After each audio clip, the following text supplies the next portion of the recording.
Hi there. Welcome to the Cloud Security Podcast by Google. Thanks so much for joining us today.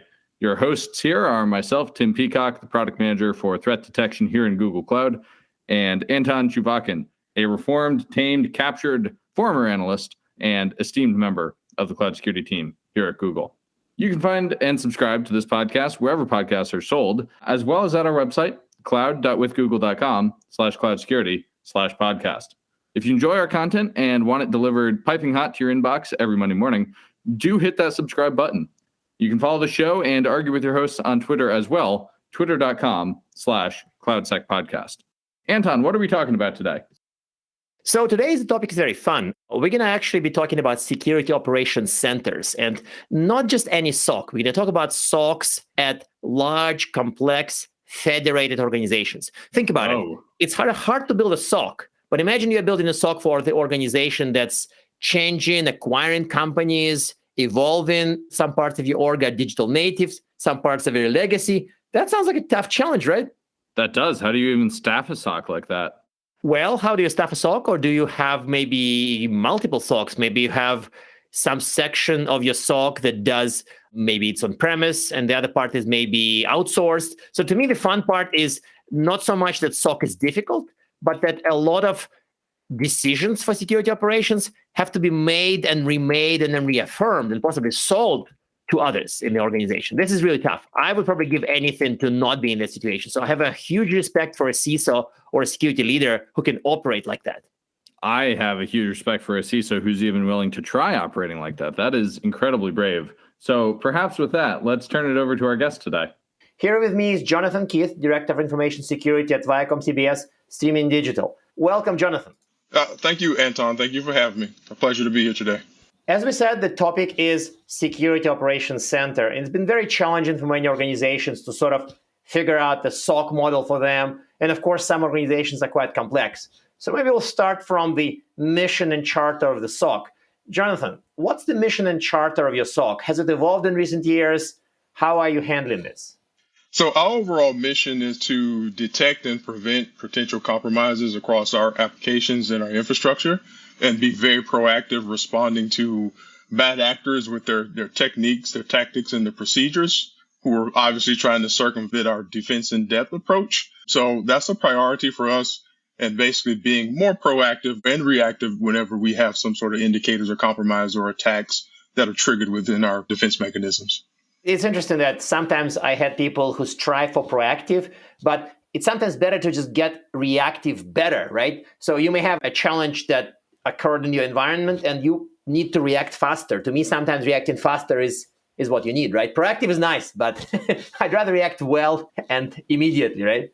I agree. And I think that's been a part of the evolution of our organization, especially with the merger of our organization over the last 18 months, that we were forced to improve in the reactionary perspective. Mm-hmm. So one of the things that I've learned over the years dealing with security operations centers is that sometimes the challenge is kind of figuring out the direction, how to improve, and figuring out how to measure the SOC. So I like to bring up the maturity angle to this. I've seen some security operations centers that are very mature. They know what they're doing. They have a pretty strict process, yet they allow for endless creativity. So how would you approach looking at the maturity of your SOC? Are you up there in the fives or are you in the middle? How do you feel about that?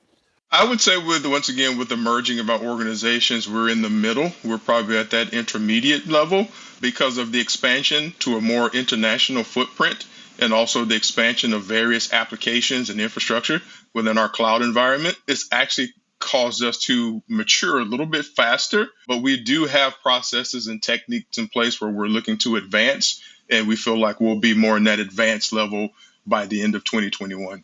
That makes sense because a lot of people either suffered over this dramatic year or they grew up fast, right? So sometimes the challenge is that the year made them develop things much faster, right? It sounds like that's your case. You were sort of stimulated rather than damaged. I agree. And, it didn't help that we were going through a pandemic during the middle of a merger, the expansion of work from home, where probably, over 75% of our employee base that worked in offices, basically had to transition to work from home. So that was more devices connecting remotely, in addition to the merger of our applications into the cloud environments. So that just caused the process to expedite. Yeah, no, that's a good lesson to learn for many organizations. It's kind of like don't let crisis go to waste kind of thing, but you had a double whammy, merger and pandemic, right? Exactly. Exactly. When I was a Gartner analyst, I've dealt with some organizations that are very centralized, almost army-like, where whatever they decide at the top, it gets done to an extent. But there are also organizations that are very decentralized, complex, and some organizations that are in the middle of the merger, presumably are moving through many moving pieces. They move down complex trajectories. So your organization is definitely complex and decentralized, right? How do you do SOC in this case? SOC implies Security Operations Center, right? But it sounds centralized, but you are decentralized and you are kind of evolving. So how do you deal with that? That's a tough one. Correct. So there are some challenges to that complexity and that decentralization. For example, response times, as well as having a single source of truth and accuracy of information when you have multiple resources that are providing you with alerting and monitoring. Mm-hmm. So how we dealt with that is through collaboration of our internal security teams. We did an awesome job, working with the different leaderships across information security as well as the business partners and setting up collaboration models with us. Like, for example, having incident response channels through our Slack collaboration, basically having, real-time exercises where basically we were prepared in cases of incidents around events such as the Super Bowl as well as March Madness, basically going over some lessons learned and just perfecting that process of collaboration and synergy. And from that, it just made that decentralization a little bit more centralized, to be honest, but it provided some compensated controls where we were a little spaced out. Does it mean that you sort of approached solving the problems by trying to be more centralized, like have more coordinators? Or is it more like a federated model when pieces just magically came together? So did you push for more centralization to solve these problems, or did you just push for more coordination within these similar pieces? Oh, always push for more centralization. We're all about synergy with the organization. Okay. But we realized that we had to still have somewhat of a hybrid model because the size of our organization, especially with the international expansion, that just doesn't happen overnight. Yes, and it does make sense. This is the tricky part for many organizations. I've dealt with some, again, in my Gartner days, I've dealt with some that were just federated. There was no center of control, and there was no way to make one. So they had to do a lot of moving pieces that talk to each other as opposed to push for more centralization. So I'm actually happy that you found that path. This is really tricky. It absolutely is tricky. So one other thing about security operations centers that I've encountered is that, well, some people think of SOC as kind of a central monitoring tool like a SIM and maybe other things. I like to think of a SOC as primarily a team. So to me, SOC is a team. SOC is not something to have as a service because ultimately it's a group of people. So SOC is a group of people, a team, a bunch of processes and technology. To me, it's perhaps all three, like a triangle of people, process, tech. So how do you approach this in your organization when you are sort of decentralized? You may have multiple spots of tech, multiple types of process, and of course, multiple groups of people. So how do you do people, process, tech in your case? Like I said, we are decentralized and we do have various people within our incident response team. We actually have two different incident response teams. One is more focused on the cloud environment and the cloud infrastructure and ecosystem.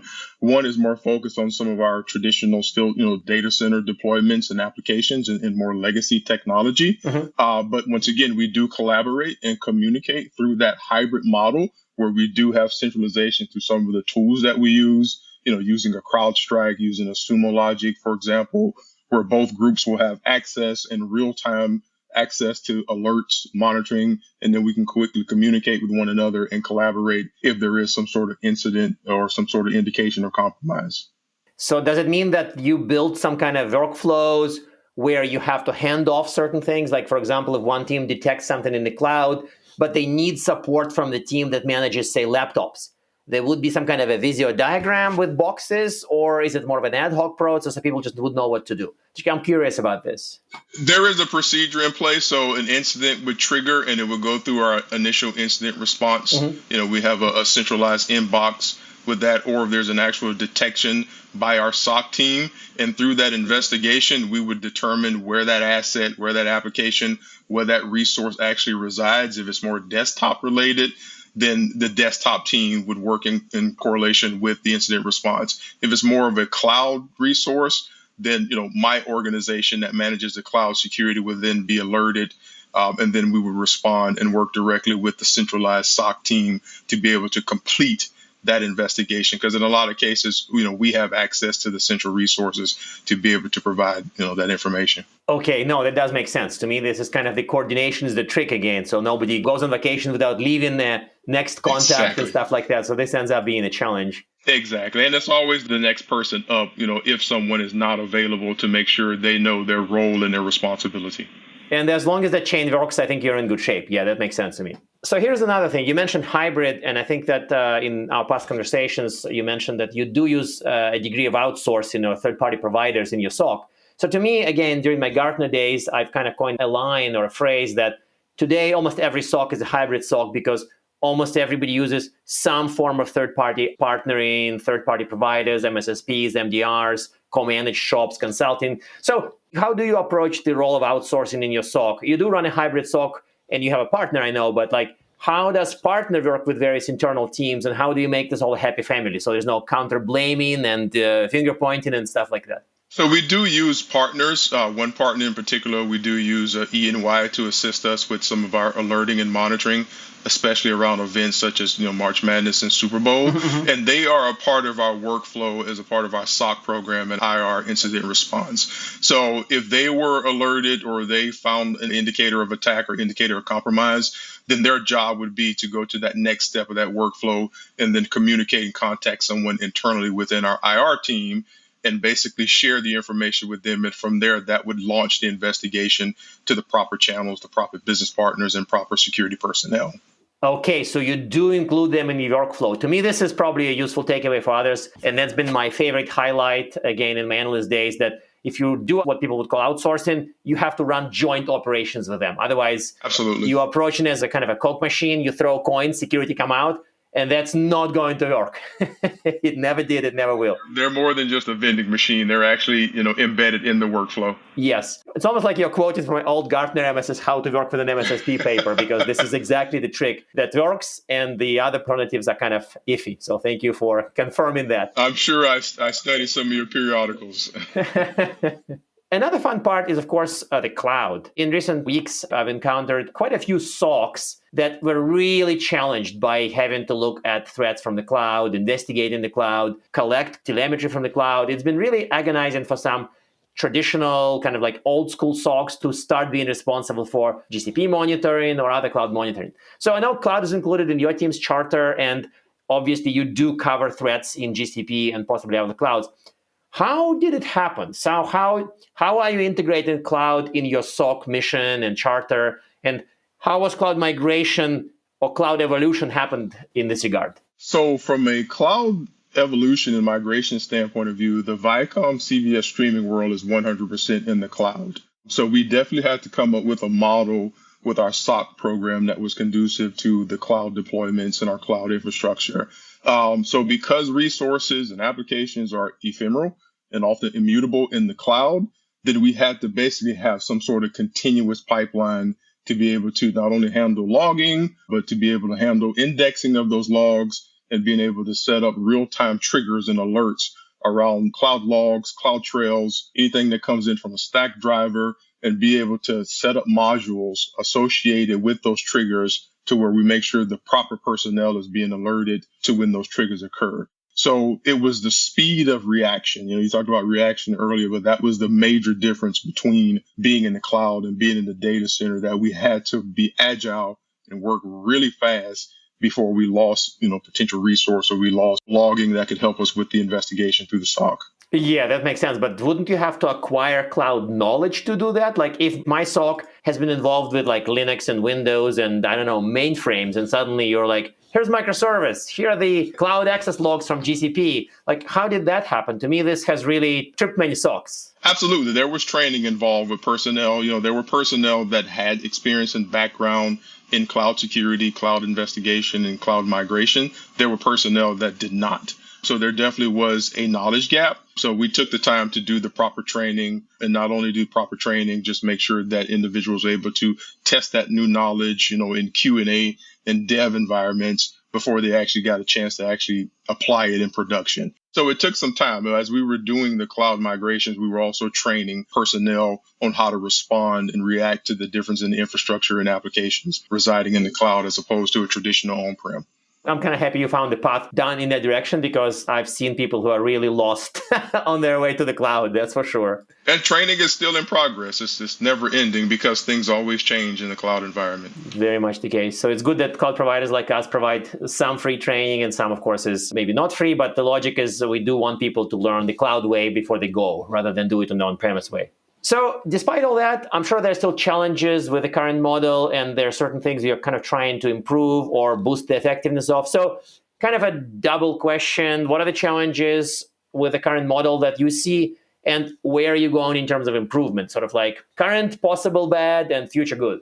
I still think the biggest challenge is with decentralization, you take the risk of response times being slow. And I have seen some situations, fortunately, we still had pretty decent response time, but there were some delayed reactions because through the investigation, one person was trying to figure out who was truly responsible for investigating the incident. So the response times were slow because of that decentralization. And then also the accuracy sometimes with information through the various tools that we use, because tools do not always align with functionality and features. So you don't necessarily always have a single source of truth around logs and metadata within that log. So, that's still a challenge that we are addressing. We do have a consolidation initiative that's basically being pushed down from the top down, to where we are trying to compensate that and in some cases eliminate it, where we're all basically using the same tool sources. We're all using the same services. We're all merging and reorging into coexisting teams, to where those lines of roles and responsibilities are identified a lot better. And therefore, we have improvement to that workflow that I mentioned earlier as it relates to incident response. Yes, that makes sense. But any kind of more strategic changes, strategic improvements you're planning, discarding tools in some big way, or retooling, or changing processes, any kind of big plans for making it better? Yeah, I think the biggest thing is we want to make sure we have a true SIM tool. One thing that we kind of struggled with over the years was our security incident and event management tools, where we have multiple dashboards, and we prefer to have that single pane of glass. So we're currently going through several proof of concepts. Google has been very helpful with us in using, some of the feature sets of Chronicle. And then we still do, from an enterprise standpoint of view, have a tool like Sumo Logic. So we're basically just, doing some bake-offs and some proof of concepts, because I think ultimately having that single pane of glass, having that true security incident and event management tool and services that is next generation, next level, basically gives you that visibility that you need to start off with any investigation, whether it's an IOC or an IOA, by having that resource availability. We're kind of almost at time, so let me hit you with maybe one more question. Any quick recommendations to others, either security leaders or SOC leaders? What's your advice from your lessons? Like, what you wished you knew maybe in the past? To be honest, this is not futuristic. This has been security for 30 plus years. Is the people and the technology, making sure that's consolidation between the two within your security organization, making sure that your people are properly trained, that your people clearly understand the mission and the purpose of your SOC, making sure that they clearly understand the tools and the technology and the functionality of it, so it assists them through more automation of their investigation, and then just making sure that you have the proper tools and the proper technology at hand, with the support of not only just the security team, but also making sure that you have the support from the top down, from executive management. So ultimately, you're trying to achieve your mission and your vision and your goal, which is delivering secure content to your customers. And that is a shared responsibility. This is actually a perfect ending for a discussion. So thank you very much, Jonathan. And hopefully the audience would learn something about how to make their security operations centers better and how to improve for the future. It was a pleasure. Thank you. And now we are at time. Thank you very much for listening. This episode recording also became a Security Summit session, fireside chat, SOC of the future. So if you want to watch it in video, we're going to post a link to the show at the resource section. You can find this podcast at Google Podcasts, Apple Podcasts, Spotify, or wherever you get your podcasts. Also, you can find us at our website. And yes, people continue sending us jokes about the website. We have a website now, cloud.withgoogle.com/cloudsecurity/podcast. Please subscribe so that you don't miss episodes. You can follow us on Twitter, twitter.com/cloudsecpodcast. And of course, your hosts are on Twitter as well, Anton_Chuvakin and _Tim Peacock. tweet at us, email us, argue with us. And if you like or hate what we hear, we can invite you to the next episode. See you on the next Cloud Security Podcast episode.